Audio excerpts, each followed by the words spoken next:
Hello, I'm Pam Carruthers of HealingStars.com. This is the chart for 8 o'clock in the morning, 12th of January, set in London. But you can see the pattern. The pattern is worldwide. And this pattern is a very striking pattern of tension, of conflict. The moon in Libra, is the moon up here in the green segment, will be joining on Monday, will actually be joining the north node of the moon. And that at the moment in Libra is opposite Aries south node with Uranus, the planet of revolution and change and unpredictability. And this right angle tension to Pluto was really strong last week because the Sun also joined Pluto. And we've seen those tragic, awful events in Paris that are occurring then, the work of madmen. The nodes of the moon are karmic. They are to do with eclipses. They are only personal if another planet comes into contact with them, in your chart, that is. But now this is very personal. The events in Paris have affected a huge number of people, the whole of France. France, its chart is actually 12 degrees of Libra. Therefore, it has got, by transit, Uranus right opposite the Sun. Everything has a chart. A chart is a time, a moment of time. So countries have birth charts the same as people, or animals, or the launch of a car or a ship, as a for instance. So this tension might be playing out in your life, especially if you are an Aries, a Libra, or a Capricorn, because that's the signs these very major, large planets are now travelling through. Now this connection with the nodes of the moon, unfortunately, is not all over in a day. This pattern stays really till April. Therefore, global events are at a crisis point, and they're not really coming to any healing, shall we say, until we get a joining, an integration. The two planets that govern the nodes of the moon at the moment happen to be in Libra, Venus, and in Aries, Mars. And this week, Mars is changing sign. Here it is on Monday morning at 29 degrees 55 minutes. This is London after all. Tuesday comes, in fact, it's changed sign on Monday at 12:20 a.m. in the UK. So by Tuesday, Mars has shifted its energy. It's going to be moving towards Neptune and then Chiron. It takes about 6 weeks, Mars, to go through a sign. So it's not as fast as the Sun, or Mercury for that matter, but it's still fairly fast.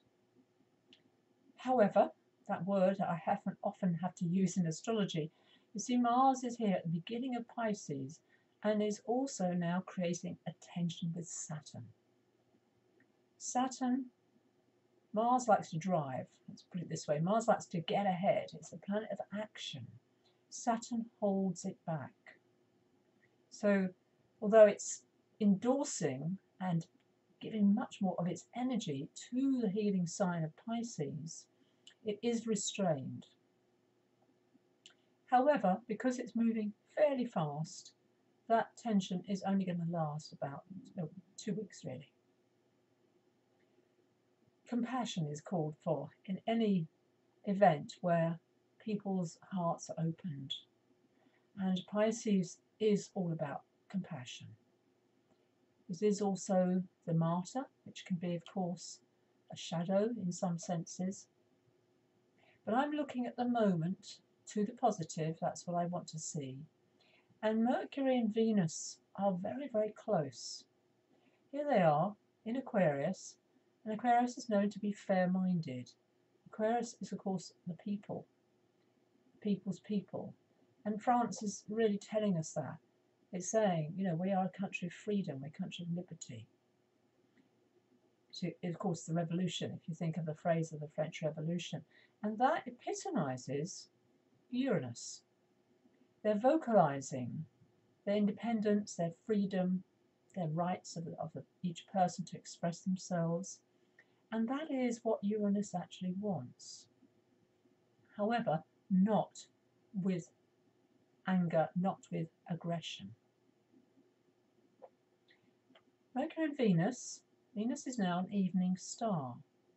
And what that means is Venus sets after the Sun. So if I move that chart forward by 10 hours, say, flick of a button, here it is.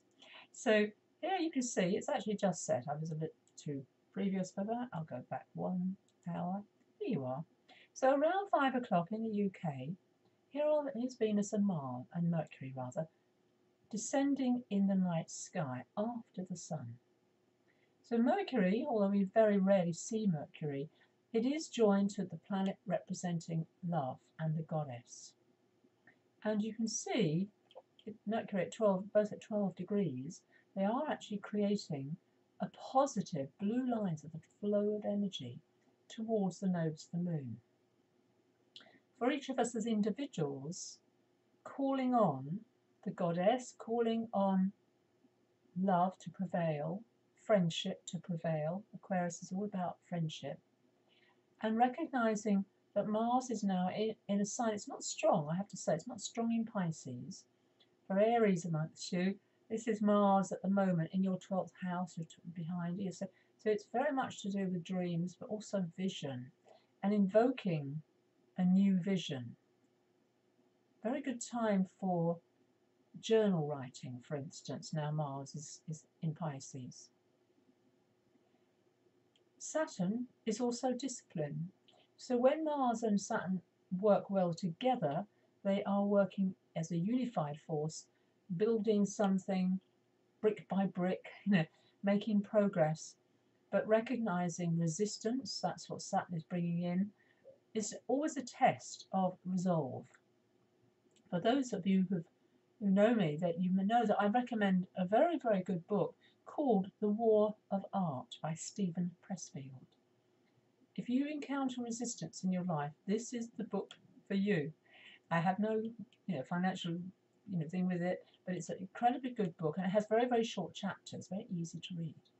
And it's a very good book to be focusing on at this time. Step by step, starting something in a small way. Just do something you might not want to do for 10 minutes, and then often the muse can take over. And Saturn loves it when we put effort and labour into something. Jupiter, that always brings blessing, is retrograde now, will be till April. Jupiter, you can see, is almost very much out of this picture. It's got a weak alliance with Uranus and the South Node, but it is going to come closer to that energy, and so that brings more grace in, more positiveness. But however, at the moment, we have to sort a lot of stuff out as individuals and as a collective. The Sun will change sign into Aquarius on the 20th of January. There's a new moon just a few hours later, and then I'm putting ahead of time, on 1554, on the 20th, 21st rather, Mercury goes retrograde. Be prepared is one of the things I'd like to say this week. If you're thinking of buying anything in the communication realm, do it before Mercury goes retrograde on the 21st. It's giving you a little bit of time. You've got a week now, just over a week, to do that. But it will be going retrograde in Aquarius, which is an air sign. I'm looking for any negotiations that may be occurring will have that strength about them, because Mercury is getting close to the Earth now. But meanwhile, trust the process this week. Make small steps forward for each and every one of us. That's the truth of the week. If I just move the days forward, we'll just see how that Mars energy, see this red line gets strong. There it is, really strong by Thursday. The moon will join Saturn. There it is. There's our moon. Moon, of course, moves really fast. Goes through a sign in 2.5 days, roughly. So by Friday, there's a kind of real feeling of, oh, thank goodness the week's over. Because it is with Saturn. So at last, it's a kind of feeling at last. And then as you can see, his Mars, by Saturday at 4 degrees, there it is. It's now started to move away from Saturn's pull, Saturn's restraint. And see how Jupiter is starting to come into the picture. So in a week's time, Jupiter opposite Venus, there's a different pattern emerging. Jupiter is mainly positive. Venus is also a positive. These are two benefics. So even though they're opposing each other, by next Sunday, that isn't as anywhere near a dreadful picture as the big heavyweight planets such as Pluto and Saturn and Uranus and Neptune. But our faith is being tested, our compassion is being tested, and our progress. The clue is step by step this week. Just do small things that give you a sense of achievement in your world. Pam Carruthers, healingstars.com. I am giving a free webinar on the 13th, that's Tuesday, at 7:30 p.m. GMT, getting ahead of myself. And it's open to all, so you can register on my website. It is free, and it is all about the year ahead, 2015. And I'm calling it very much the Year of the Goddess, because I am focusing very strongly on Venus and her journey, the feminine energy, which is actually about receiving grace. Thank you for watching. Pam Carruthers, healingstars.com.